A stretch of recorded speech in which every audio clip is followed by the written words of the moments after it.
Okay, just making sure. Technical problems tonight. So tonight's presentation is being recorded.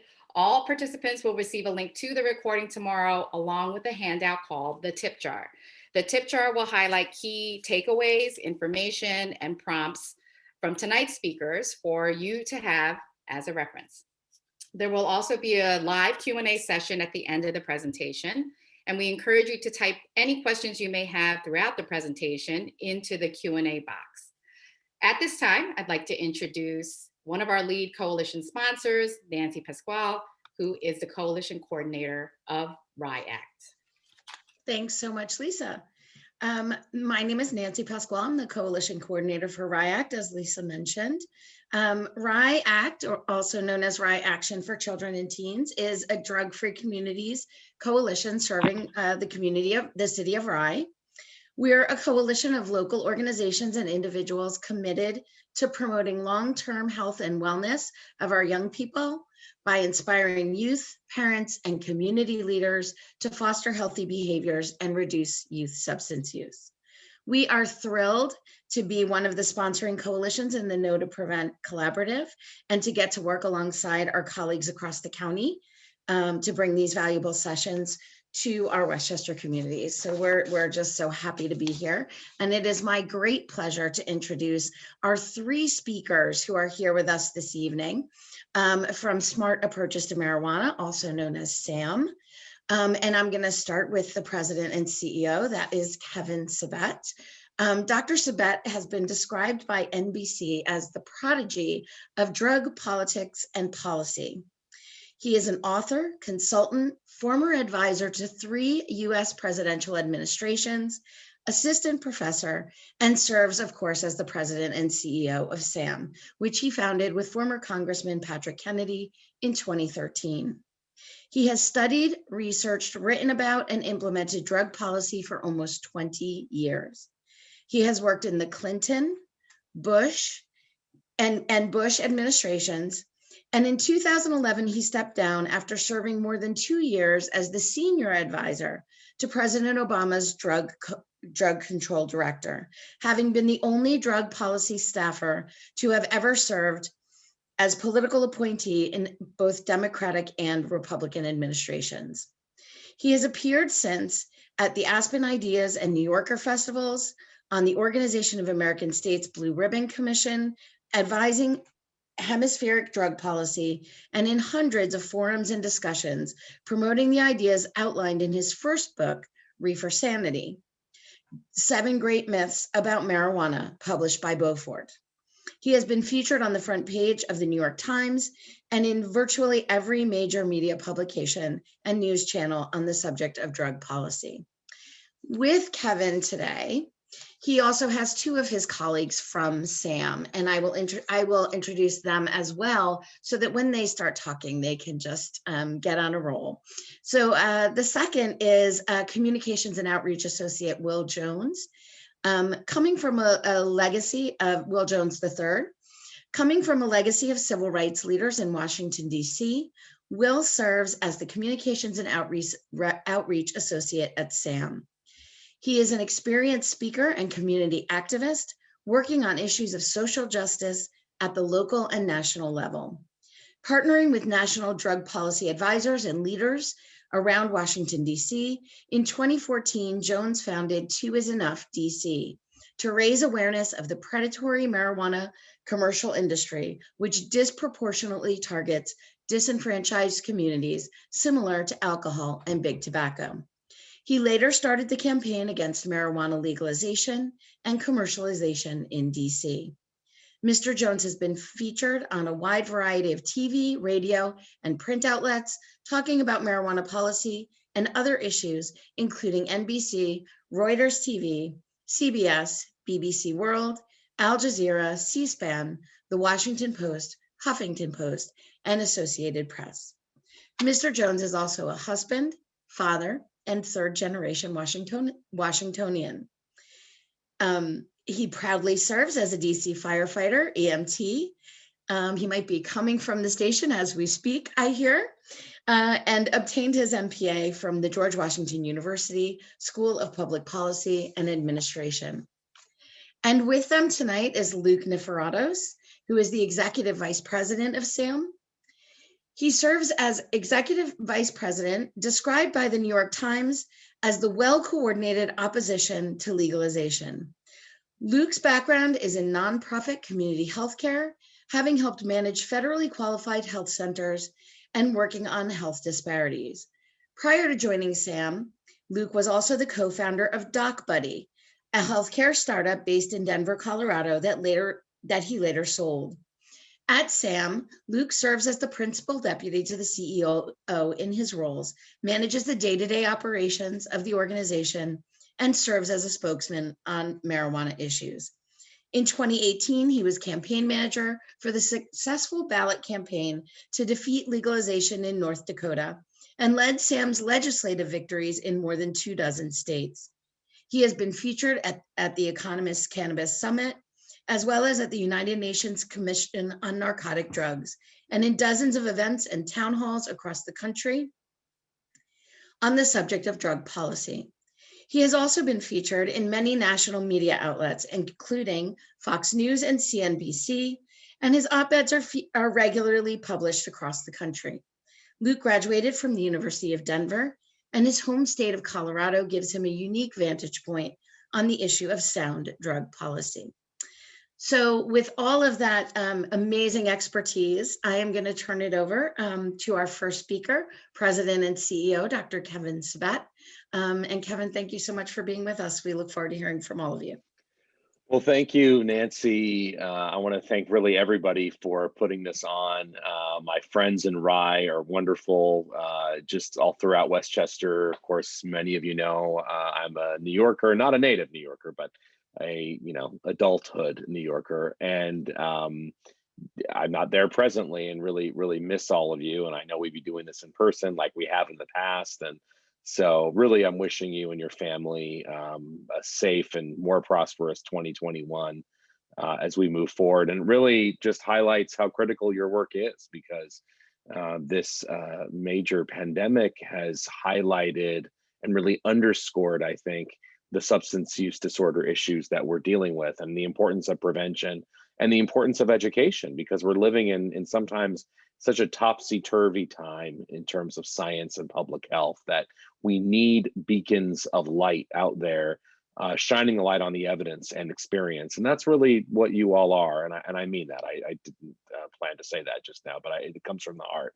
I really mean it. And I see so many wonderful attendees, so many friends, Pat Tomasi, so many folks on, Kathy, many others. And I just really wish I could be with you in person. And I know that hopefully we'll soon be doing that. And it's just pleasure for me to be accompanied by Luke and Will, who normally we just have one or two people doing this. So it's really nice to have all three of us. And again, I appreciate the opportunity. We're going to cover so much tonight that your head might hurt a little bit afterwards. And so rather than completely overwhelm, we're going to go through things in like 15-minute increments. We may not get to every single slide, but our slide presentation is available for everyone. We don't have, we don't consider our work proprietary. We're trying to get the word out as much as we can. So that's one of the real guiding principles, I think, here at SAM. So we may not cover every single specific thing on every slide. We may gloss over some things. We're doing that on purpose so we can move forward. But we do have the Q&A. I've already responded to a chat. I see there are chats and questions coming in. We'll all be very happy to do Q&As and afterwards as well, and be with you, I think, until 8:30. So with that, I'm going to, let's see, maybe someone can let me share my screen. If you can just, the host can either make me a co-host or can let everyone share their screen, then I'll be able to show the slides. But like I said, we'll make sure that everything is available to you afterwards as well. So maybe, there we go. I think it's going to work now. And we are starting. So you should see the slides. I'm going to do the sharing, and there you go. So we're going to talk about all kinds of things, lessons learned, as well as evidence. You heard about some of the speakers. We wanted to alert everybody before we forget. March 3rd, we're going to have a sort of a mini summit free of charge for everyone in New York and frankly, New Jersey and Connecticut, really anywhere. And I see people are not even from the region. You're welcome to join us. Please join us at 10 a.m. Eastern, where we're going to talk about what's happening in New York, because this is a policy in motion in the Empire State here, and we need to, share information. We're going to have legislators and their staff on. We want you to come on, invite youth, invite whomever you'd like, press. We're actually going to have a press conference an hour before. So if you have press you'd like to get this out to as well, feel free to contact us. We will definitely want to share that information.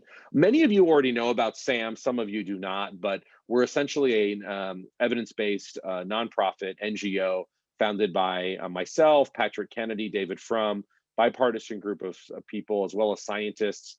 And we're really trying to get, we have both an advocacy organization and an education organization. Tonight, we're representing the education arm, but our mission is to educate people on the science of marijuana and to promote good policy. We prioritize public health. We're nonpartisan. We work with the media. We work and collaborate with every major medical association around the country, with a lot of different affiliates, treatment centers, recovery groups, prevention, law enforcement, et cetera. If you'd like to know more about SAM, we're happy to answer questions afterwards. We're a small but mighty team, and we're really excited to have Marina Rodriguez from the Bronx, who just joined us at SAM National, who's going to be part of our March 3rd event as well. I'm going to start with this, and then I'm going to end with this, but I'm going to put this up on the screen. So really, I've only announced it. This is, I think, the second or third time, but the PR folks say I need to start announcing it a lot more than I am, but I'm really excited. This is really a group effort, and this is a new book coming out on April 20th. So on 4/20 is my new book called Smoke Screen: What the Marijuana Industry Doesn't Want You to Know. And it really is about, it's not about whether legalization or whether marijuana is good or bad. It's really about the inner workings of this in different states. And it's really, for New York, the timing couldn't be better, because it's a warning about what has happened, whether it's, when I was talking to people who own the labs that tested THC, whether I was talking to doctors or parents or kids who have been affected, whether I was talking to former regulators who went in with really good intentions and then found out that those good intentions were going nowhere because this industry was so strong. It's really a chronicle of the last 8 years that we've been doing this work and traveling around the country. And we're very excited about it. Everyone here is going to get a copy, and we're going to do a buy one, get one free offer. So the folks will send an email to you later. We just need some addresses so you can get the book, but we're very excited to share this. I'm going to read from the book later on tonight, but right now I want to get to some of the facts and really the issues we're dealing with. The first thing I want to say is that there are 3 separate issues that often get conflated. And this is really important when talking about this issue, because people will often disagree with you, but they're really not talking about what you're talking about. And so it's important to differentiate between decriminalization, which is about low-level possession. It's about use and possession. That's different than the legitimate medicinal use of compounds derived from marijuana. We currently have a number of FDA-approved medications based on marijuana that are not smoked, that are available legally, federally, that are providing relief for some people, and that's fine. We have to differentiate that, though, from the legalization of marijuana for non-medical use, sales, trafficking, production, which is really where New York is trying to go, at least some lawmakers. But it's important that we don't conflate these issues. And why this matters and why we care, because some people might be thinking, shouldn't we be talking about opioids? Well, the issue is, we are seeing a level of marijuana consumption that we've never seen before.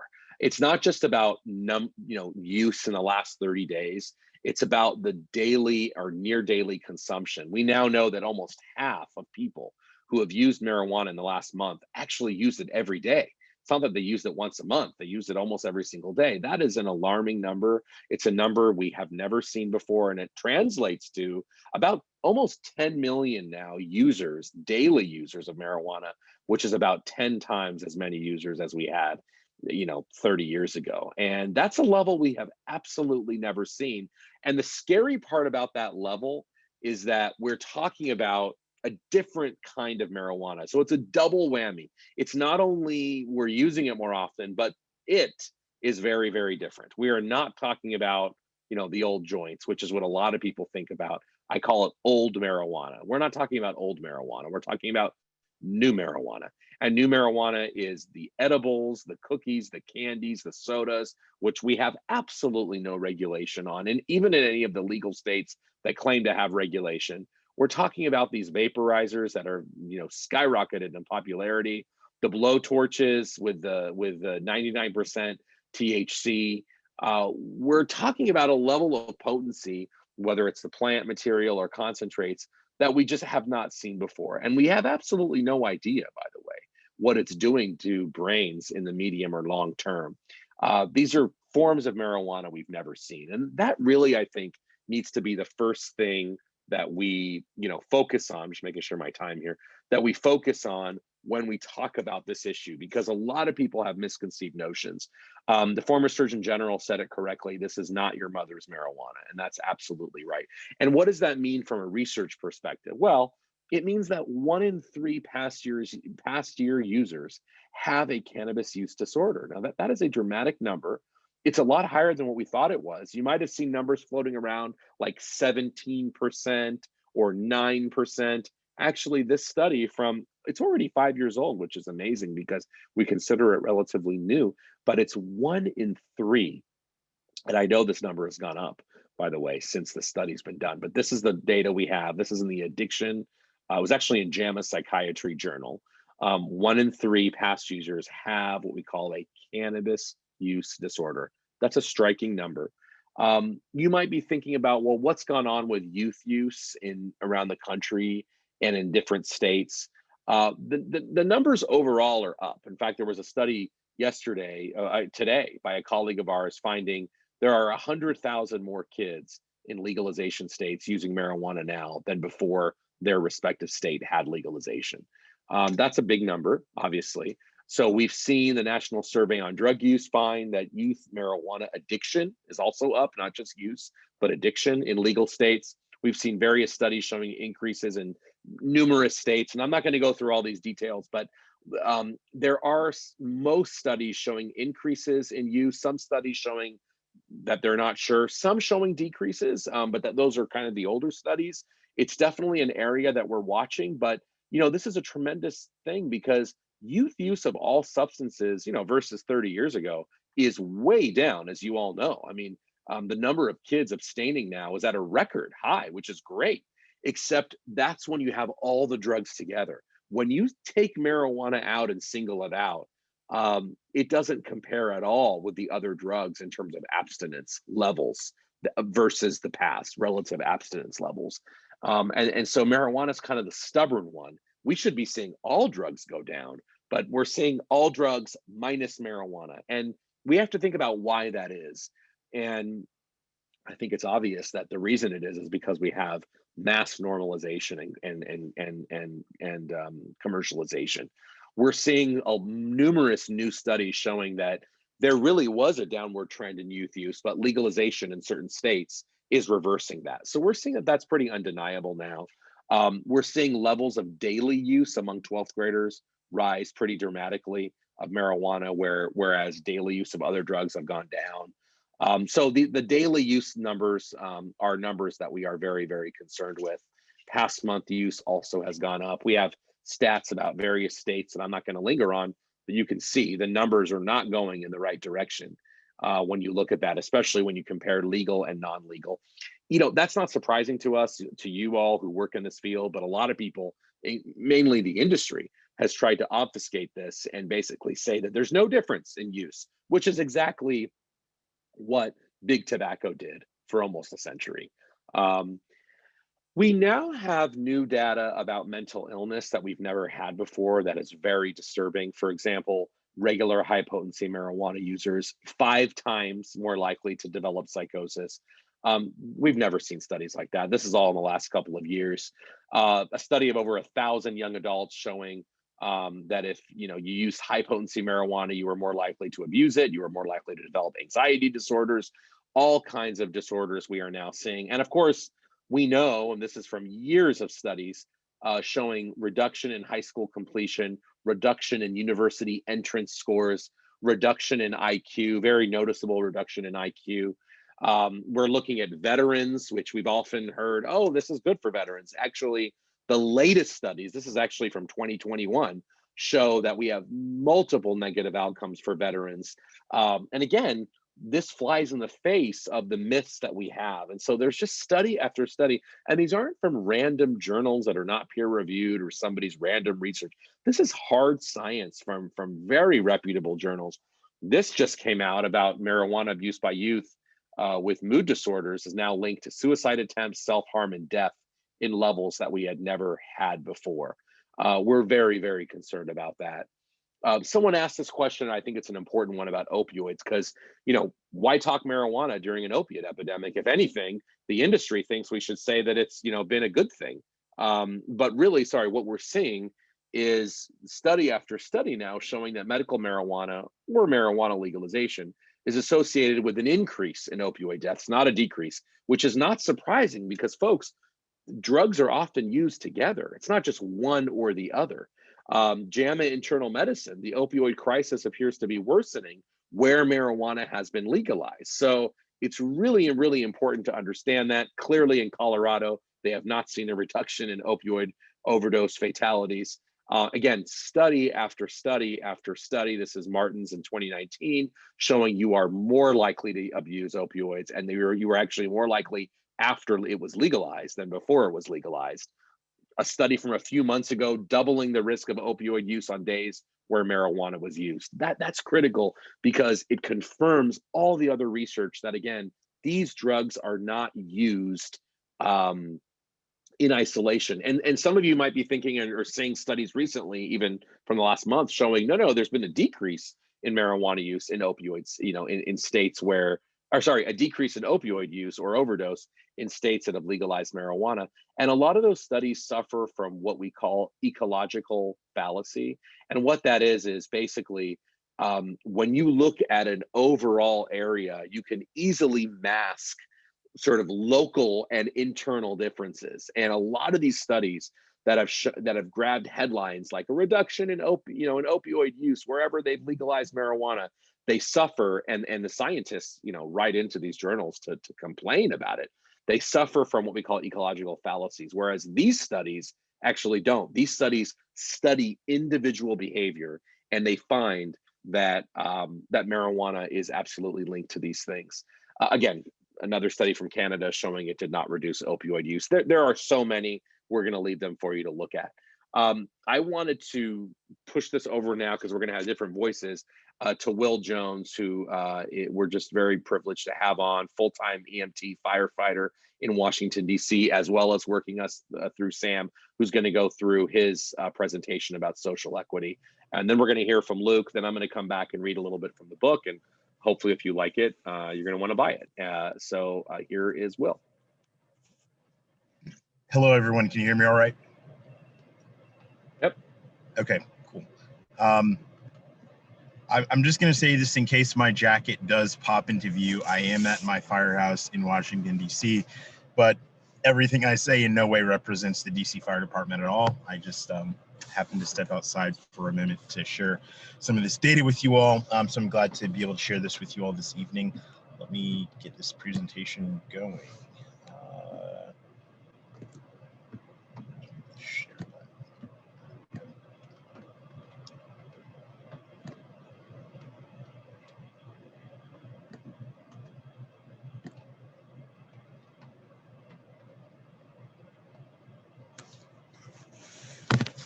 Okay. So I'm going to go through this really quickly. There's going to be a lot of information that I'm sharing that I may just kind of gloss over, but I really, if you have any questions or anything like that, I really encourage you all to, send me, follow up with an email or put it in the Q&A afterwards. We don't really have time, in the short hour to go in depth on all of these issues, but I want to really give an overview of some of the predominant arguments that are being forwarded for marijuana legalization that revolve around social justice, and then also quickly kind of go through what legalization has actually done and see if it has actually upheld many of the lofty promises that have been made in that respect about what legalization will do.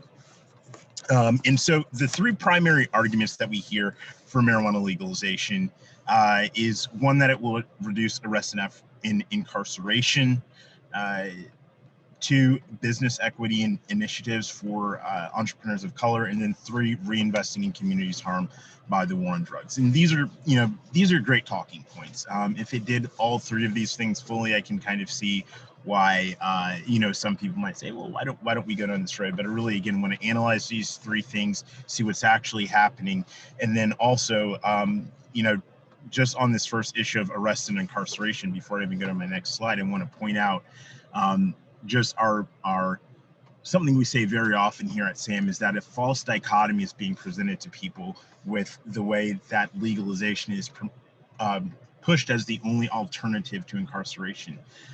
There is, as Kevin just went through, there's routes that we can explore that remove criminal penalties without legalizing and commercializing. When we do go down that road of legalizing and commercializing, though, we need to remember our history. In my lifetime, the executives of Big Tobacco, who, and this is just breaking information, they're now lobbying for legalization in Virginia. Altria, the parent company of Marlboro, they're now lobbying for legalization in Virginia. But just in our lifetime, they said, we don't smoke that stuff. We just sell it. We reserve the right to smoke for the young, the poor, the black, and the stupid. And we see that today, even in 2021, these are the closest stores to my house in any direction. That store on the left is actually just across the street from where I am right now at my firehouse. The other one is me with my daughter. That is not a liquor store. That is a convenience store. Both of these are convenience stores, despite what it may look like. I went there just to get her some ice cream. It was a hot summer day. And so I tell people, it's titled Marijuana Magical Change. And the question that I pose to people is that if these same companies are allowed to sell and market marijuana, why are they magically going to change their marketing practices that they still perpetuate to this day in 2021 in communities like mine, where there's in places like Baltimore, there's 8 times as many liquor stores in communities of color as other places. These are just some more images from my neighborhood, and then contrasted with what we see in Colorado, where we see that it unfortunately is in many ways replicating what we have seen with the alcohol industry. We see some of the tactics that Big Tobacco used in the past, the cannabis, the marijuana industry is using today. I'm just going to read a quick quote from one of these because I think it's really insightful. It says, clearly the sole reason for B&W's interest in the Black and Hispanic communities is the actual and potential sales of B&W products within these communities and the profitability of these sales. This relatively small and often tightly knit minority community can work to B&W's marketing advantage if exploited properly. And I want to emphasize that again. They said if exploited properly. And we're seeing that, the marijuana industry and many advocates for the industry that stand to profit through legalization are taking the same tactics today of positioning themselves or to appear as allies, when at the end of the day, and we've seen this in the past, again, they're seeing dollar signs from our communities. People say, well, it's marijuana. Maybe we can do better, than we've done in the past with alcohol. Yes, they'll be like, yeah, I know you have all those liquor stores, but we can do better with marijuana. And we just look at the evidence and see that that hasn't happened. In Colorado, there's more pot shops than Starbucks and McDonald's combined, disproportionately located in minority communities. So I tell people, imagine every time you walk past or drive past a McDonald's or Starbucks, replace that with a pot shop, add some more, and that's what the level of saturation looks like, especially again in minority communities. And so that's the background. That's our history, again, with what we've done with alcohol and tobacco, and we're seeing where the marketing is taking place and the positioning is taking place within the marijuana industry already today. on this issue of arrest and incarceration, that is, I think, one of the most commonly cited reasons for legalization. Again, decriminalization is another route forward, but even if we investigate what legalization has done in states that have legalized, we see that even the ACLU, which, you know, they do favor legalization, but even they admit, and I just highlighted a couple things, from their findings. But they say, you know, in other places like California, arrests did not change or simply followed a downward trend that began before legalization. They go on to say extreme racial disparities in marijuana arrests persist even in legalized or decriminalized states. And so really, you know, if you talk to advocates for legalization, they will say, well, you know, and this is the first image you see here on the left with the multicolored lines, they'll say, well, arrests for marijuana related arrests have plummeted for people of color since legalization. You know, they'll say, yes, disparity still exists, but there's a lot less arrests happening. Yes, that is true, that arrests, marijuana related arrests in many states that have legalized have decreased. But the important thing that we need to look at and investigate, if we're going to call this a victory or progress from a perspective of social justice, is have overall arrests of African Americans decrease or increase after legalization. And so there you see on the right, overall Colorado arrests of African Americans, they actually increased after legalization.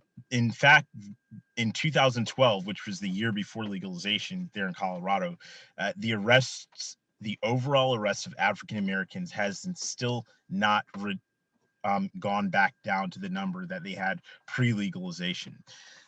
Many people say, well, why is that? Because there's still many regulations around what you do with marijuana, right? And so if the heart of the issue, which it is, of the disparities that we see in arrests of African Americans, that is an issue of individuals, and in some cases, unfortunately, departments enforcing the law with prejudice, enforcing the law in a discriminatory manner. Legalizing marijuana is not going to deal with that heart of the issue for those individuals that have a problem. And again, I don't want to speak ill of law enforcement just in general with a broad brush. You know, working as a first responder, work alongside of them, and you know, most do their job very well, in fact.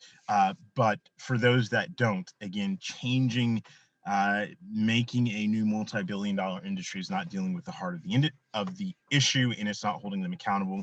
And the data is showing that, again, overall arrests have actually increased, not decreased, since legalization in many states. And again, there's so many things I don't have time to get into, but there's things like you can only have a certain amount on you. You can't consume in public. Obviously, you can't drive under the influence. And so with all of these different factors, for those individuals that enforce the law with bias, there's still ample opportunity for them to do so. I'm going to go quickly through these because these are just re-emphasizing what I just shared. I do want to highlight this one, though, the juvenile arrest rate, which is extremely concerning, that we're seeing the school to prison pipeline for youth of color actually increase as well, and this is specifically for marijuana related arrests because it's still illegal under the age of 21. And so while we're seeing that, there's been a 35% increase for Latino youth, and 58% increase for youth of color, according to some of the best available data that came out of Colorado reporting on what happened with youth of color after legalization. This is just more of the same, again, showing that arrests actually did not decrease overall. And then this is incarceration. Just briefly, I don't have time to go into the specifics for all of these, but in places like DC, where I am right now, in Colorado, there was a decrease in the prison population several years prior to legalization. That first dotted line is where you see legalization happen in, for some reason, you know, we can't necessarily make a one-for-one correlation, but oddly enough, the incarceration rate actually increased after legalization in places like DC and Colorado, and then in places like Alaska, which have a vastly lower number of people of color there, it remained unchanged. This is the California prison population. We see there as well that there was a decrease until right right when they legalized, there was a slight increase after that, and then it continued on its prior trajectory. And so again, we just see when we look in state after state that arrests and even incarcerations have not shown any significant reductions in correlation with marijuana legalization. And again, I don't have time to go into all of this, but actually there are significant reductions in correlation. Some of these steep drops you see here are in correlation with other laws that are actually focused on criminal justice reform.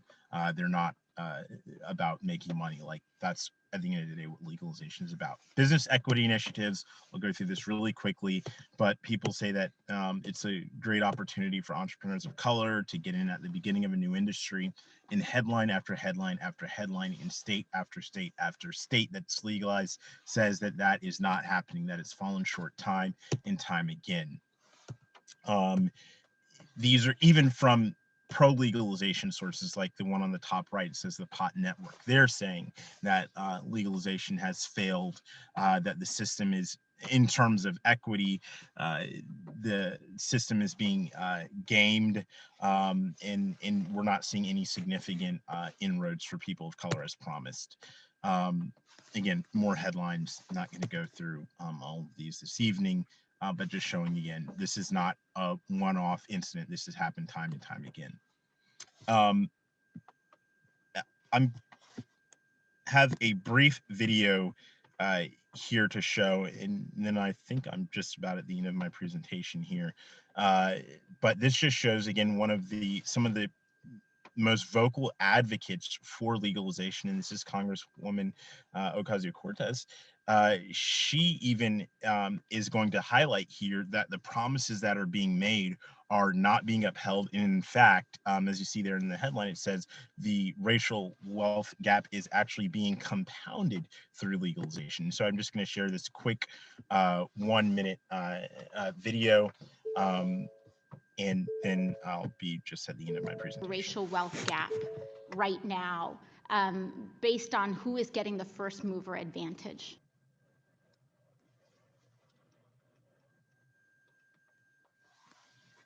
According to an industry trade publication, 73% of cannabis executives in Colorado and Washington are male, 81% are white. In the state of Massachusetts, just 3.1% of the marijuana businesses in the state were owned by minorities, and just 2.2% were owned by women. Is this industry representative of the communities that have historically bared the greatest brunt of injustice based on the prohibition of marijuana? Absolutely not. It doesn't look like any of the people who are reaping the profits of this are the people who were directly impacted. That is correct. And so there again, some of the biggest advocates for legalization, the conclusions that I'm sharing with you here are not because, I have some type of bias. It's even people, again, that are very much in favor of legalization are saying the same thing. And this last thing, again, reinvesting in communities harmed by the war on drugs. This is my community.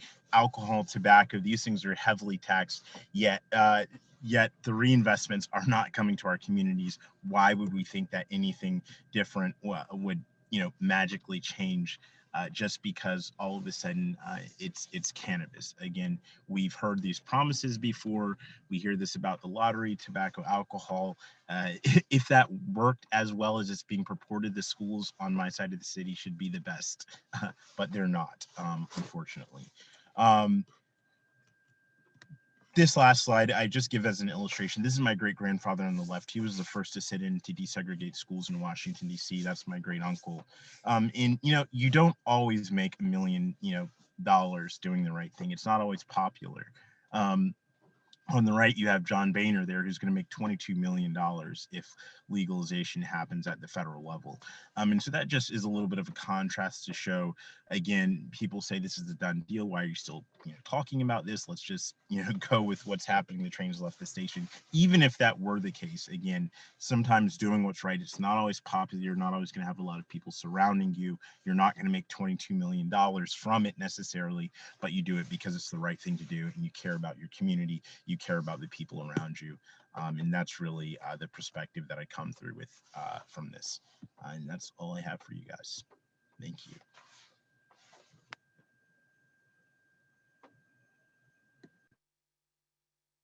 Okay. All right. I'm going to thank you, Will. Hi, everybody. My name is Luke. I'm going to go ahead and jump in here, see if I can share my screen. Okay. So should be all good to go here. Great. Well, it's really nice to meet everyone. Thank you again for having us tonight. And thank you, Will, for that excellent presentation on social justice. And I kind of want to dovetail on what Will is talking about here. Before I do that, just so you know, I'm from Colorado. I'm actually from Denver, Colorado. Recently had my second daughter just a few weeks ago. So very excited about that. And raising a family, a very young family, in a state with legalized marijuana industry. So that is that firsthand experience that I bring to this conversation. So what does marijuana legalization look like? This is what you experience really as a part of your daily experience in life. So my family and I, my wife and at the time it was just my one daughter who was 3 at the time, we were walking into a backpack store in downtown Denver. And this was awaiting us at the entrance to the backpack store. And my daughter and I both love chocolate. She ran up and grabbed one of these. I was going to help her get one and get one for myself. And then I realized there was something strange looking about the chocolates. And we realized that these were marijuana edibles with 10 milligrams of THC, which is enough to get you incredibly high, in each little square. And that was just totally out there, not being protected, no signage on it whatsoever. If you can see a little tiny little red diamond that says THC, if you happen to be one of the few people who knows what THC is, then maybe you would have maybe seen that and stayed away, but otherwise just a total nightmare. So this is the wild, wild west of what marijuana legalization brings, and regulators have a very hard time keeping up with it. This is the industry that we're talking about when we talk about marijuana. All of these are big tobacco companies that are invested in the marijuana industry or are selling marijuana products, such as PACs, which I think all of us recognize Juul and know the background story on Juul and how they were hauled before Congress for the vaping crisis. Juul was spun off, used to be a part of PACs. PACs is a explicitly marijuana vaporizer company, and they continue to do all the things that Juul got in trouble for doing. PACs does for marijuana vapes. They use celebrity influencers, they push child-friendly flavors and products, and they continue to do that. So you can look up PACs online and see the absolutely despicable things that they're doing and getting away with on a daily basis. And that is what the marijuana industry looks like today. They're following in the footsteps of their big brother, Big Tobacco. As Will alluded to, we were shocked and disheartened to learn the news yesterday that Altria Philip Morris, they made a $2 billion investment in Canadian marijuana industry. They now have officially waded into the United States. They are lobbying for legalization in Virginia. And it was just leaked out today that they are beginning to lobby for federal legalization. So if you think social justice is best achieved by Altria, Philip Morris, and the big tobacco industry, then you'll be very excited about this direction. But I think most of us know that's not going to happen. So as I mentioned, $2 billion in the marijuana industry from the owner of Marlboro and Philip Morris. We have the 4th largest tobacco company on the planet. That is Imperial Brands, an English UK company. They're into the marijuana industry. If you thought that the guy who wrote the playbook for OxyContin did a really good job addicting and killing Americans across the country, he's involved now. He's a pot CEO. This is the guy from Purdue Pharma. So they're invested. And then you have the alcohol industry that's made huge plays. Corona's owner, which is called Constellation Brands, has now put in over $2 billion into the marijuana industry. So it's all the same addiction juggernauts. And why does this matter? Well, we have to look at this from a business perspective. I actually started a couple of businesses myself and sold one. Look at the revenue model for the alcohol industry's business. And then we're going to compare it to the marijuana industry's business. So 10% of the alcohol industry's users, so 10% of consumers of alcohol, make up 75% of the alcohol industry's profits. So the average drinker in that cohort drinks 10 drinks of alcohol a day. So it's absolutely horrific to think about. They are making literally 75% of their revenues off of alcoholics. And we call that addiction for profit, right? And that's a big problem with the alcohol industry. Now let's see how it's looking for marijuana so far. In Colorado, 20% of marijuana users are taking up about 70% of the marijuana consumption. So again, the money is being made not off the casual users. The industry isn't interested in you safely and responsibly using their drug. the money is being made and the incentive is aligned for them to get you as addicted and as heavily using their product as possible. So that model works out great when you're selling Apple products and you want, or something that doesn't kill people, like using a computer or picking up your phone, though there may be other issues with those things, but it's different. That's not such a big deal. But when the incentive is aligned for you to sell a drug and you want people to use that drug again and again and again, that is a horrific incentive alignment. And so we have to remember, this isn't a nonprofit industry. This is a for-profit industry. And when you commercialize a drug, this is what happens. And it's very concerning. So what's the public health impact of that? So we have these industries that are predatory. They're driving addiction. They're driving a lot more use. So what happens as a result of those things? Well, what we see is, Colorado, for example, our Department of Public Health and Environment releases a bi-yearly report on what those public health outcomes are in the state since legalization. We've seen huge increases in marijuana poisonings for children 0 to 9. Interestingly, we've seen thousands and thousands of homes where there are children age 1 to 14 where they're either not storing marijuana products safely or they're smoking in the home around the children. And this is self-reported, so it could be a lot worse than this, but it's already bad based on the people who are honestly responding to these surveys. And these numbers look scary, but let me just kind of bring that home for you. So I have a friend who's a parent, and let's just look at the not storing marijuana products safely stat. I've got a friend who's a parent. He's got kids that are older than mine. They go and they play at their friend's house. Whenever they go and play at their friend's house, he told me, he says, I have to call the parents of their friends and I have to ask them, I have to say, are you storing those pot products safely? Do you have marijuana laced gummy bears that are laying out, where my kids can get into them? These are the questions now that parents have to ask in Colorado and other states that legalize that parents never had to ask before. So these are the unintended consequences. There's so many promises made with legalization, but we don't know all the consequences. And so this is just one example of many. We've seen children 5 and younger be exposed at alarming, unprecedented levels in this country. This is nationally seen huge increase, 150% about for kids under the age of 5 being exposed to marijuana. That means they're, eating an edible, a cookie, a brownie, whatever, and they're very, very young and having to go to the hospital. We've seen, obviously, the more dispensaries and the more density of these companies, you see the obviously much bigger likelihood of youth using the drug. They don't see it as harmful. The perception of risk is much reduced as well. And that's because, our laws, like it or not, our laws send a message to the public and they send a message to the next generation. And to ignore that fact is just plain, not in line with what happens in society. We've seen increases in hospitalizations, which for those of you with a healthcare background, like what I have, my whole job when I was in healthcare was to, get these numbers to reverse and go the opposite direction. We wanted less people to go to the hospital because we all know that it's very expensive when you hit the hospital and hit the ER. But what we're seeing is a lot of psychosis-related outcomes. These percentages are marking for diagnoses codes in the hospitals and the ERs that have to do with marijuana. So it could be psychosis, it could be hyperemesis, where they're uncontrollably vomiting. A lot of people have died from that.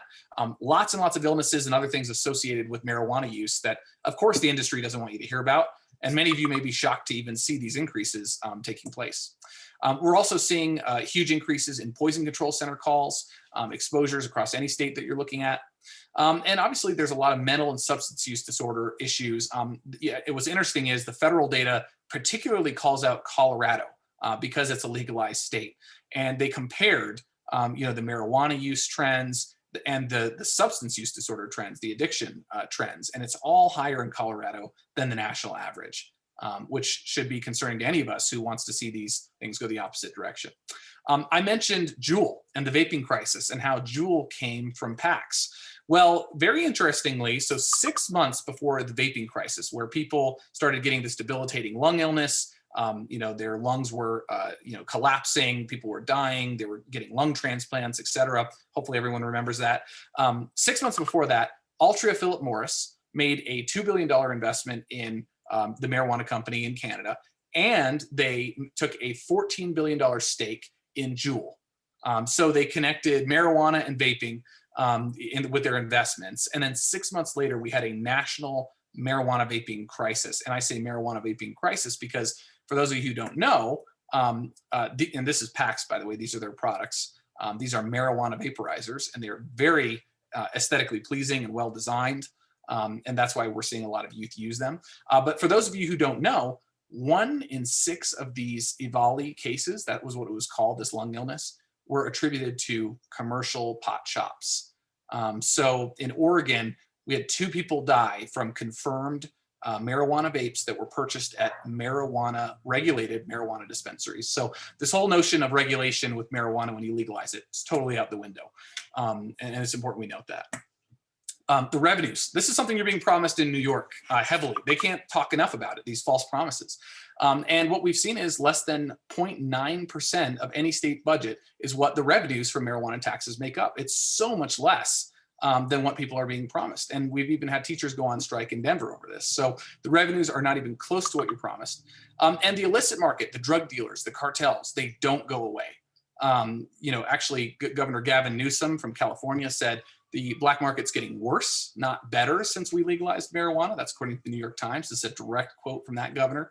And we've seen that the cartels have just flourished. They've used the cover of legalization to set up, they've actually purchased suburban homes in suburban neighborhoods, gutted these houses, and turned them into illegal grow houses to sell black market marijuana.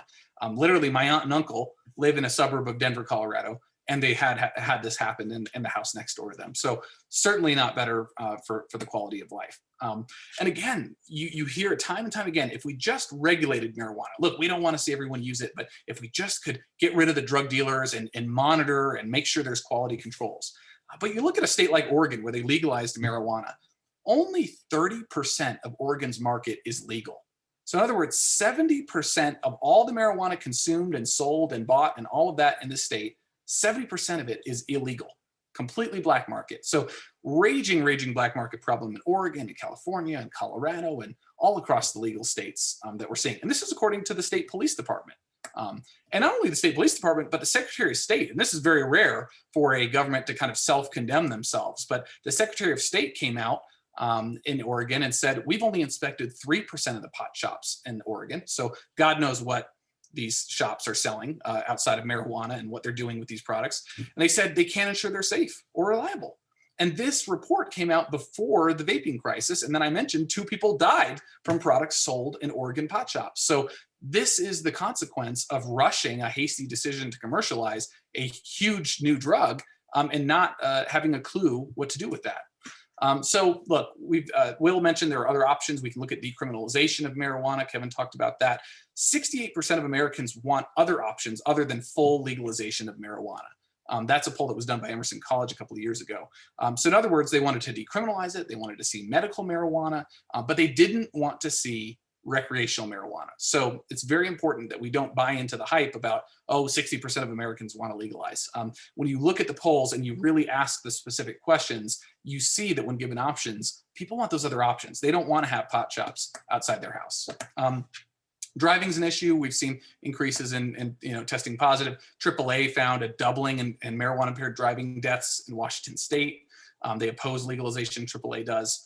Washington State and Colorado have seen, again, doublings in deaths from marijuana impaired drivers. In Oregon, shockingly, half of all their drivers tested for marijuana tested positive in the state. Very, very concerning information there. And again, in Washington State, they found 1 in 5 drivers are stoned and impaired. And of those stoned drivers, they didn't think it impaired them at all, which is a huge education problem. And then finally, a friend of ours actually from New York, Dr. Kamer, led a study that was published in JAMA, finding if we were to federally legalize marijuana, we would see about 7,000 more stoned driving deaths nationally. To give you some context, we lose about 10,000 Americans to drunk drivers per year. So we'd almost be doubling that problem in our country, which I think would be moving the steps backwards. So we have a great report you can check out our website for, learnaboutsam.org. And I'm going to go ahead and leave off right there. And I think my boss, Dr. Kevin Savette, is going to jump back in. Thank you all for your time, and I'm happy to take questions here at the end. Thank you very much, Luke. Very helpful, I thought. And, again, there's a lot of detail there, which we are happy to discuss in the Q&A, which there are already some questions, which we are definitely going to tackle. We're going to do something different this time, which, again, we bear with us because we haven't really done it before. We've done it once before at CATCA. for those that are there, and that's related to the book, but we are very excited about it. We're going to we gave you a lot of stats. Now we're going to talk a little bit about some of these, some of these stories, some of these things we don't really hear from very often. And I'm going to just kind of go through maybe 3 or 4 parts of the book very briefly. And if you have questions about the book, please, you can ask those. But I'm first going to read from the prologue, read from Exposed, and then we'll go from there. So this is page 19, which is the prologue. It's a Saturday afternoon like every other for these workers. They stand in a windowless basement. There isn't much to occupy the confined space except the task itself, which lasts for hours at a stretch. How many hours? The workers aren't really sure, as 1 hour blends uneventfully into the next. There is a meticulousness to their task, which involves the use of scissors. One of the workers calls it trimming. What he does over and over again is cut the big leaves of countless mature marijuana plants, dropping the refuse into a bucket so as not to make a mess. His coworker trims the lucrative product as well. It can be, they say, a hard, tiring, and monotonous chore. Rarely do they set foot upstairs on the main level, where there's a waiting room furnished with couches, a coffee table, and a set of chairs. When they do venture into the space, these workers never utter a word to the customers. Sometimes they help deliver product to people's homes. The two of them also water the pot plants on Sundays when the store is closed. The workers don't look forward to the manual labor. They confess they'd rather be doing something else, such as watching TV. They each make $1 a day, which works out to 25 cents an hour, slave wages by any measure. But they don't complain because they don't have a choice. One worker is 5 years old, the other, his sister, is 7. And then I go on, but that's a real story, if you can believe it. I go on to talk about what they're doing. I'm reading from chapter 2. It's actually called An Unexpected Ally, but it's about a lot of regrets. If you had the chance to stop the tobacco industry before they got everyone unknowingly addicted to their products, you would, wouldn't you? If you could raise the alarm on the overprescription of opioids before they destroyed the lives of other brothers and sisters, you would have, right? These are the words of gentleman toker Joe Tierney as expressed during an interview with him for this book. The gentleman, and that's really his title, was once a hardcore marijuana user before he began to sing a different tune. In 2015, when Washington, D.C. legalized marijuana use, Joe, who had been smoking pot since his teen years, absolutely rejoiced. Actually, he did more than that. Within a year, he seized on the excitement and launched Gentleman Toker, a website that functioned as a forum for D.C. denizens who wanted to know where to get the best weed in the nation's capital. Even the august Washingtonian magazine referred to Tiernan as the district's go-to source for pot. At the time, Joe was an executive of a small print shop, but his beloved avocation was marijuana, not just telling people where to get it, but writing reviews of the partaken products. Joe was not only having fun, he reckoned he was offering the pot-imbibing crowd a public service.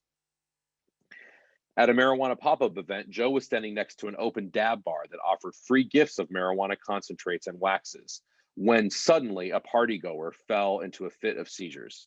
It happened right on top of me, he recalled. Wow, he thought, this is going to get out of hand very quickly. Not much later, Joe's mother got sick. She was suffering from a rare inflammatory disease. One of his first actions was to stop by a pot dispensary where he sought to buy her CBD oil to help her ease her pain. As an extract from the marijuana plant, cannabidiol products are available in tinctures, skin patches, massage oils, and other forms, which contain no THC. Though some people believe CBD reduces pain, anxiety, and inflammation, these claims have not been approved by the FDA and are certainly open to doubt.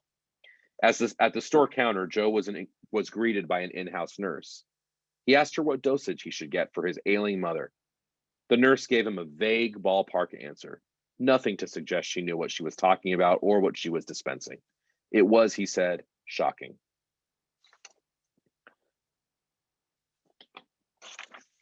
And then he goes on to basically talk about how he renounces the industry, which is something that we never thought we would see. And we think, by the way, he's back to his antics, but For a short time there, he did actually renounce the industry. And I go into other regrets, other people that had regrets. One of my favorite chapters is chapter 13, which is called The Whistleblowers. Someone told me I had to talk to Jan, or rather, Jan had to talk to me. Probably both. They promised she had something explosive to reveal. Jan is an Army veteran who used to work for the Sheriff's Department in Los Angeles County as a station clerk. When she and her husband, Dan, moved to Denver in 2008, she marveled at the awe-inspiring snow-draped mountains. The couple bought a 2-story house in the burbs with a big, beautiful spruce tree in the front yard, which they decorated every Christmas with multicolored lights. Jan thought this is where she and Dan would die. But then legalized marijuana arrived in 2014, and Jan was none too pleased. I've not ingested marijuana, but because I don't like to be out of control. So it made sense the following year when Jan made use of her law enforcement background and went to work for the Marijuana Enforcement Division, otherwise known as MED, the Colorado agency that oversees the state's legal foray into pot. I wanted to make a difference, she said. She even hoped this might be her forever job.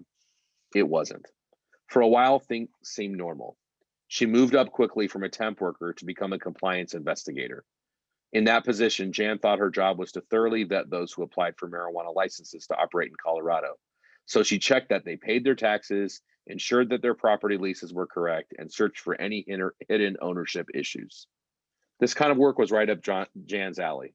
My boss, she said, called me the bulldog. I wouldn't let go of anything. He knew if he gave me a job to do, I would do it and do it right. That, as it turned out, was the problem. I was hamstrung, she said in an exclusive interview for this book. Our hands were tied behind our backs. As Jan began denying applications, she said she encountered resistance from within her own agency. And I go on to talk about a couple of instances where blatant violations of the legalization law itself, with drug dealers and other shady things happening. And basically, she was forced to leave the agency. I also talked to another woman named Katie. Lest Jan be dismissed as an isolated example of a renegade former investigator, let me introduce you to Katie, another whistleblower who also worked for the Colorado Marijuana Enforcement Division. There's one major difference between the two investigators, though. Katie is not opposed to pot, as Jan was. With a background in environmental sciences, Katie identifies herself as pro-smart regulation. Her problem, however, is that there has been little that has been smart about what's being done to ensure the health and safety of the citizens of Colorado. In an exclusive interview for this book, Katie told her startling story and how it ended with her resignation in December 2018 as a state investigator. It isn't how I believe investigations should be done. The people who want to do things by the book, who want to follow the law, are targeted. And she goes on about the just gross mismanagement of what's happening in that state. One of my other favorite chapters is chapter 9, which is called Perpetuating Social Injustice. And I go on to chronicle some of our allies in New Jersey and other states that have really taken this on, and in particular, a couple in Compton, California, that I highlight. Not too long ago, it seemed inevitable that pot shops would arrive here in Compton, the city to the south of LA, known for being home to some of the best known rap artists and the album and film straight out of Compton. The marijuana machine targeted underserved Compton to be its newest conquest after state voters approved pot in 2016. Given the promise of much needed revenue, the city seemed like a slam dunk. Compton is a dichotomous mixture of California palm trees, vacant lots, graffitied public spaces, and pockets of homes with neatly trimmed lawns. When pot industry forces promised the city millions in tax revenue and tons of jobs, local politicians eagerly supported their plan. But there was only one problem. Pro-pot forces didn't account for James and Charmaine Hayes. James is not only a scientist, he served on the city's planning commission, worked on many political campaigns, and ran a successful campaign himself to be a member of the city council. What's more, as the son of a community activist, he was no stranger to mounting a good protest. I wasn't going to let them in, he told me. For one, James didn't believe that millions of dollars would be generated in tax revenue and sent to Compton. No proof, he shrugged. Then there was the matter of who would oversee the rules. Who's going to enforce it, he wondered. And I go into their quests on the local level, even after legalization has passed, what you can do. One of the most fun chapters I had to write, and this is the last part of the book, was really the inside story of when I was in the Obama administration and how it felt about some of the laws that were happening and the memos that were being generated. And this is how I begin chapter 7. It's called What's Been Unleashed. The year was 2009. It was a beautiful fall morning in Virginia. Some of my fellow members of the White House Drug Office and I assembled at an idyllic retreat in Williamsburg. Suddenly, my BlackBerry started buzzing, nonstop. Something was wrong. One angry email read, "Why is Obama legalizing marijuana, Kevin?" Another, "This is great news for the pot industry, bad news for kids. WTH." This wasn't good. I gathered my colleagues and headed to the business center so we could get working on one of their computers. It will not be a priority to use federal resources to prosecute patients with serious illnesses or their caregivers who are complying with state laws on medical marijuana, U.S. Attorney General Eric Holder's news statement read. It went on to say marijuana distribution in the U.S. remains the single largest source of revenue for Mexican cartels. I didn't get what the fuss was all about. No administration, Republican or Democrat, had ever gone after sick people for simply smoking a joint. In fact, if Holder's words sounded familiar to me when I read them, it was probably because I had signed off on them 3 months earlier, as did my boss, with little more than a minor edits and a shrug. But the media inquiries began flooding in, and I hurried to respond. The adrenaline was pumping. And then I go on to kind of what happened, what we didn't realize, and then what was unleashed as the marijuana industry, took an inch and went a mile with that inch. And I go on to talk about President Obama's record and really more about kind of what is in the future and where this movement ends, because a lot of people don't realize who's funding it. A lot of people don't realize where it's going to lead to, how it's leading to the legalization of all drugs. And I won't read any more from the book, but you get a sense of kind of the different things I wanted to include, not just the factoids and statistics, but actually some of the inside story, which I'm very excited to talk about. We are going to do a special offer that we haven't really done before. We're going to give everyone on here who sends us an address, which you'll get an email about how to do that, a free book. And if you show a purchase that you've actually bought a book on Amazon or on any website, you'll not only get 1 free, you'll get 2 free. So you'll have 3 books to you. This again comes out April 20th. And if you have any questions about, anything we said today, the book, anything about our website, of course, our website is learnaboutsam.org. You can email us at info@learnaboutsam.org. You can email the organizers of this presentation as well. But we really wanted to provide kind of some different thoughts on this issue that hopefully you haven't heard before. And I'm very excited to get into the Q&A. So I want to thank you all for having us. We were really thrilled to be here. Hope it was interesting. And we will be very excited to talk with you all in the Q&A. Great. Thank you so much, Kevin, Will, and Luke, for that extremely informative presentation. There was a lot of information. I just want to let everybody know you will be receiving the slides in the email tomorrow, along with some other resources. Before we dive into the Q&A, we would appreciate it if everyone could provide some feedback on tonight's presentation. Simply open your camera on your phone, point it at the screen at the QR code you see, and a link should pop up on your phone to access the survey. We will put this slide back up at the end of the Q&A session if you'd prefer to fill it out at that time. And also a link will be included in that same email that you will receive tomorrow. So the survey is very short, but very helpful in terms of guiding the presentations going forward. So we thank you in advance for that. We also invite you to join us for the March presentation, A Message of Hope, Purpose, and Change related to underage drinking. We hope you'll have a chance to join us for that. And without further ado, I am going to hand it over to Nancy, who will be moderating the Q&A.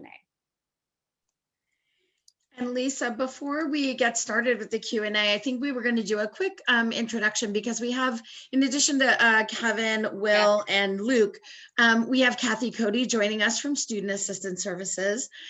She's one of our student assistance counselors. Thanks for being here, Kathy. Lisa, I think you have a little bit of information just by way of introducing her. I'm so sorry, Kathy. I didn't mean to shortchange you. So Kathy is with us from Student Assistance Services. Kathy is a licensed clinical social worker and a credentialed alcohol and substance abuse counselor who works on the Reduce Our Adolescent Drinking and Drugging and Driving program as both a counselor and an educator. Excellent. And again, thank you, Kathy, for being here. So we're going to get started first, actually, with a question that came in ahead of time. We've been talking a lot about data around the country and in legal states. And one of the things that folks were curious about is what the landscape of marijuana use looks like right now for us here in Westchester, which is, I think, a great place for us to start. I think Lisa may have a slide to share there, and I'm going to ask Kathy to share that Westchester data with us, and then we have a bunch of questions that have come in that we'll be getting to with folks. So Kathy, a little bit about Westchester data. Okay. Yeah. I'm just switching computers. I'm on two because I had no sound on this one. Hello, everyone.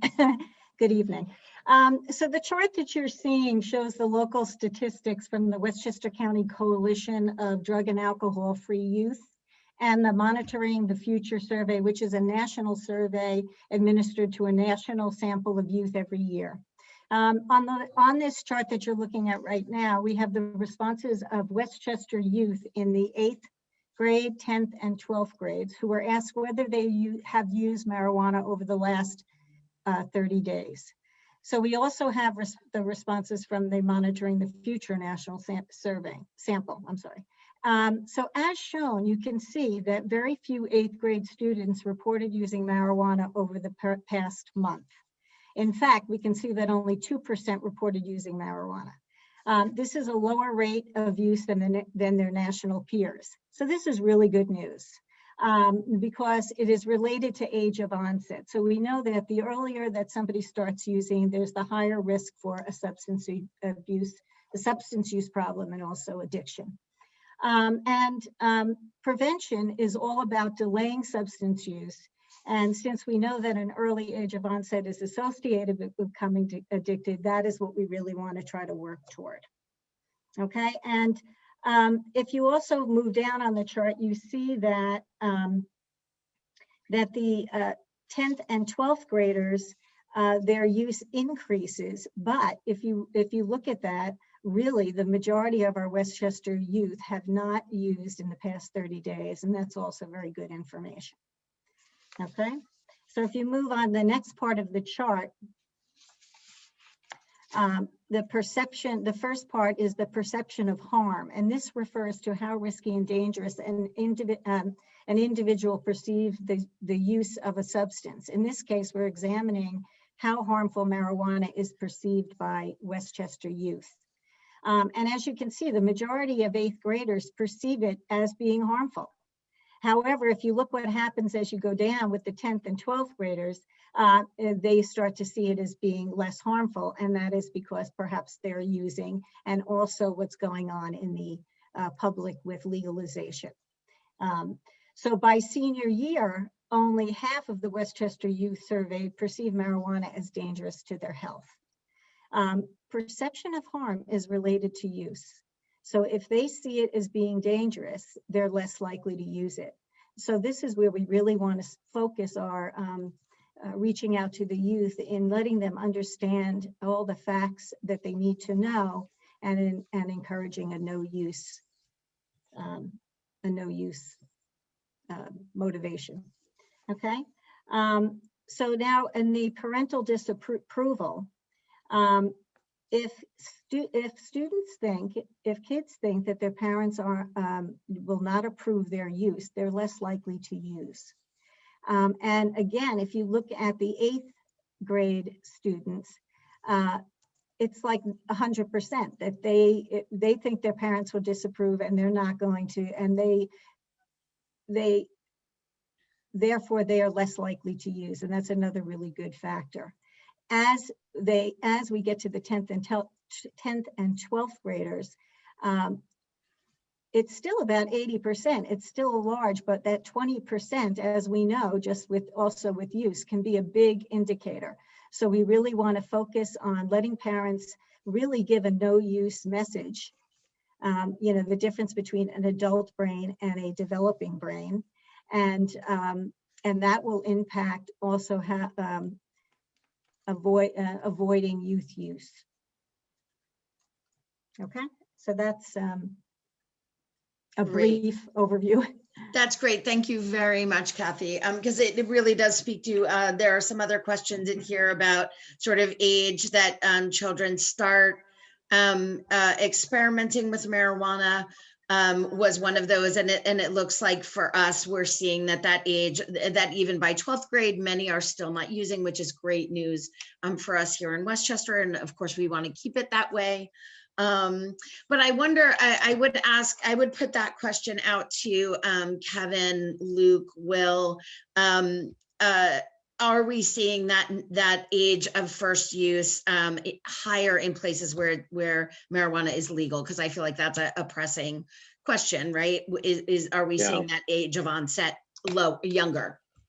Yeah, the age of onset data is really bad to extrapolate from state by state. Generally, we are seeing that, but what we're seeing that's even more, and again, I think we've been trained to look at things like age of onset and 30-day prevalence, but there are now, given the dynamics of changing marijuana trends, I think one part we really need to look at is the intensity of use, and in terms of daily use and volume of use, right? How much marijuana is being used.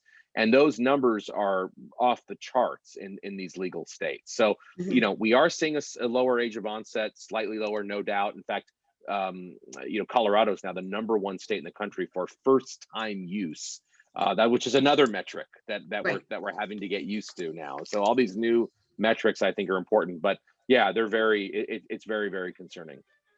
And I think those are really good and helpful to be thinking about in terms of that impact of legalization on, in the states where that happens. Absolutely. So I have a question here that says, it seems that no state has done legalization for recreational use correctly.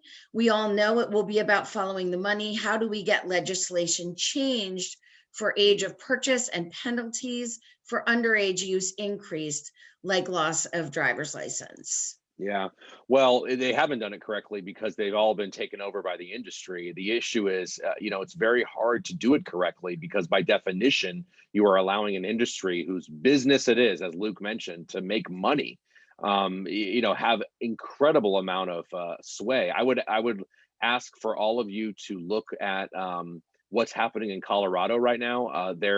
There's a movement now 8 years later to limit potency, but it's having a huge pushback by the industry. So the answer is no one's done it so-called correctly. I think that we should be decriminalizing rather than legalizing, but we also need, regardless of what we do, we need education and awareness campaigns. And we're not seeing that happening really. We saw it a little bit in the early states to kind of, show that we're doing something, but those faded away. So it's really unfortunate. We're not really seeing that at all. So I have a question here for Kathy, saying anecdotally, it seems like COVID boredom has led to more widespread use.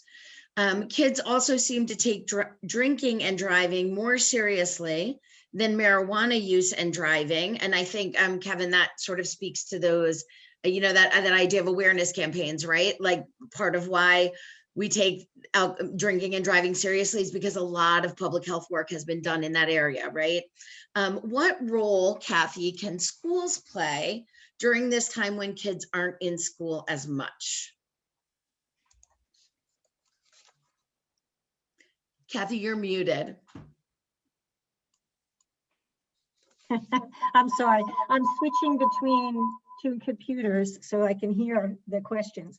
I think the schools are doing many things to advocate between youth groups and organizations. The coalitions are very active, getting involved. You know, again, perception of risk. You know, if they don't perceive marijuana as being dangerous, then they're more likely to go to seek out that drug as opposed to some other drug. And we also know that if they pick up one drug, they might pick up another drug. And I missed the other part of that question. Did I miss part of it? No, I think it was just what can schools do? And also just that question about what can we do about raising awareness of, you know, kids know that they shouldn't drink and drive, but how can we help? And maybe that would be a great question for Kevin to also jump in with as well. Okay. One of the things I can tell, I facilitate the road program, Reduce Our Adolescent Drinking, Drugging, and Driving in the Westchester County high schools. And we give them a really comprehensive program. We talk about decision-making, refusal skills, risk assessment. We let them know, discuss the different drugs and the effects the drugs have on the body and the brain. We talk about consequences of getting behind the wheel of the car. So we really give them a good general all-around program, and also giving them tools. Give them a toolbox. We give them a file, what I call it, as a computer file, where we're giving them situations and scenarios and how to handle them, so that they have a database, so that when something comes up, they know what they can do. And educating the parents is always really helpful, because the more the parents are on board with the no use message, the more likely we're going to have success with letting them, with having them listen to what we're trying to encourage them. Right? Most kids are not using, of course, so that's why really we're here, focus on right? that part. That's why we're here. Exactly right. Kevin, did you have some thoughts about that one as well? No, I think that's exactly right. I don't have anything to add there. I will say that there was a question about banking, which I also answered. So there are some links that folks can look at if you're interested in that. Nancy, do you want me to talk for a minute about youth, sort of a little bit more about youth impacts, since there was a concern about that? Or, that would be great. Sure. That would be great. I do have a couple of very specific questions, but yeah, if you have some thoughts, we would love to hear them. Okay, let me get that together right now. So I think it is important to, first of all, understand that what we're talking about in these legal states, in terms of affecting youth, is that there are no limits. It is unlimited potency, unlimited advertising for youth, rampant commercialization, absolutely targeting the next generation. And why that's concerning to us is that, again, we're seeing the recreation of the kind of ads and pushing that we saw with big tobacco for so long. And that matters because the brain, up until about age 30 now, is in constant rapid development. I mean, obviously it varies depending on the year. We have THC receptors all over our brain and the rest of our body. This is one sort of fairly superficial image of where those receptors lie. And really interesting about this picture of a brain, this is a picture of a youth brain, is that you do not see receptors in the stem of the brain, which is actually where breathing overdoses happen. So that's why, which is a good thing. Thank God we don't have THC receptors there. We have a lot of opiate receptors there, but we have THC receptors in other very critical parts of a youth's brain development. And here's a more, clearer picture of the brain in terms of where it affects youth. Affects everybody, but especially youth, because this is rapidly developing during young adulthood and during when someone is youth. Memory, judgment, reward, movement, sensation, vision, coordination, all of these things are rapidly developing until about age 30, much more in the younger part of that. And that's why we care about what's happening with young people. And when you look at the development of gray matter over time, this is even, puts it even more starkly why we care and how this affects youth, and especially the mental illness side, the psychosis, schizophrenia, suicide, and depression. As you use, especially when you're young, the increased risk of psychosis and schizophrenia really brings on a whole new life. And scientists are even talking about causal links, which are really, really important. So There's a lot about depression and suicidal ideation now among young people. There was one study of 14,000 young twins that looked at this. We are seeing very close correlations. Some scientists call it causation, which again is a very high standard in science. But this is something that we're seeing that we're very concerned about. Obviously, when you look at the hospitalizations, obviously, when you look at, drug tests, and when we look at a lot of other things, we're very concerned. And one thing we're concerned about is that the National Academy of Sciences report, if you haven't seen it, and they have a whole thing on youth, but they talk about how cannabis use is likely to increase the risk of developing substance dependence on something other than marijuana. And we didn't talk about the gateway theory for young people because I hesitate to use that term. Yep. I just talk about a pathway. And no doubt, when you use marijuana, you are increasing the likelihood. It doesn't mean you're going to do it, but you're increasing the likelihood of going down that pathway to use other substances, especially when we talk about 99% use, Yep. especially when we talk about the dabbing and the vaping that's happening. More and more people are using non-smoke marijuana. We'll make sure you all get these slides, but the youngest users now are the highest users of the most powerful stuff, these concentrates, pure THC oil. This comes directly from sales data from these so-called legal companies, which are actually illegal, but they're legal on the state level. So we actually have more data than we thought we would, and it's very, very troubling. So this is why, Gen Z prefers concentrates. Yes, their brains are rapidly developing. They want the strongest highs possible. This is something we all need to look at. So I just wanted to share that very briefly as I talked about youth use. Well, and Kevin, there is a question that is related there, and you sort of stepped around it a little bit, right? But there is a question about percentage of users who will use this as a stepping stone to other drugs. And I think that the important, and that this is a topic that is very near and dear to me personally, but I do think that prevalence of use going with other use, and we do know from national data, and that I will share some data that is done by our colleague and friend, Dr. Bob DuPont and his colleagues at the Institute for Behavior and Health, right? That compared to non-users of marijuana, teens, and this is according to the national data collected by SAMHSA in the Survey on Drug Use and Health, right? That teens who use marijuana are 5.6 times more likely to use alcohol. They're 7.9 times more likely to binge drink. They're 15.8 times more likely to report heavy alcohol use. They're 8.9 times more likely to use cigarettes. And they're almost 10 times more likely to use illicit drugs. So again, it just speaks to that, what you were talking about, that there's a prevalence, because what we're seeing really is poly use is sort of the norm, right? And so that's what Absolutely. makes the use of high potency THC products especially concerning when it comes to our young people. So I feel like we may have time for just one quick thing, if I can add that, is somebody was asking kind of like, do we basically throw in the towel because New Jersey's already done this? Look, I may not be a lifelong New Yorker, but one thing I've learned about New York is we don't do something just because New Jersey did it. It's like, I just think that's a really bad excuse. If anything, we want to do the opposite, right? No offense to my favorite, I have a couple of people on here from Jersey that I love, but the issue is, it's like someone told you to jump off a building, you're going to do it too. This idea, I think, is really illogical, especially we can push New York as a family-centered place that cares about public health. I mean, we're in the middle of a global pandemic that is pushing hospitals to the brink.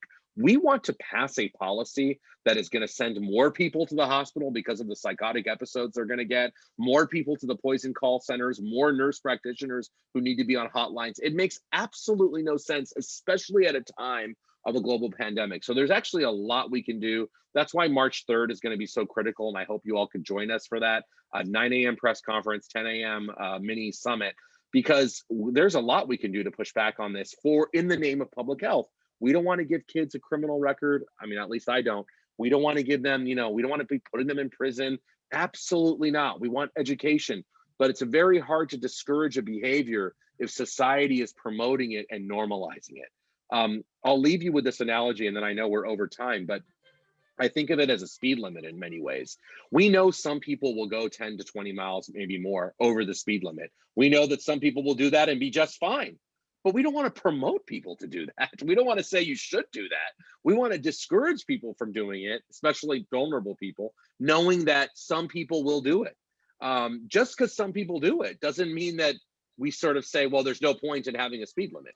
It's the same thing with this. We want to discourage use, knowing many people will still try it, many people will still use generally, but we don't want to be in the business of encouraging youth, especially when it comes to our young people. We want to give them hope. So I want to leave you with that.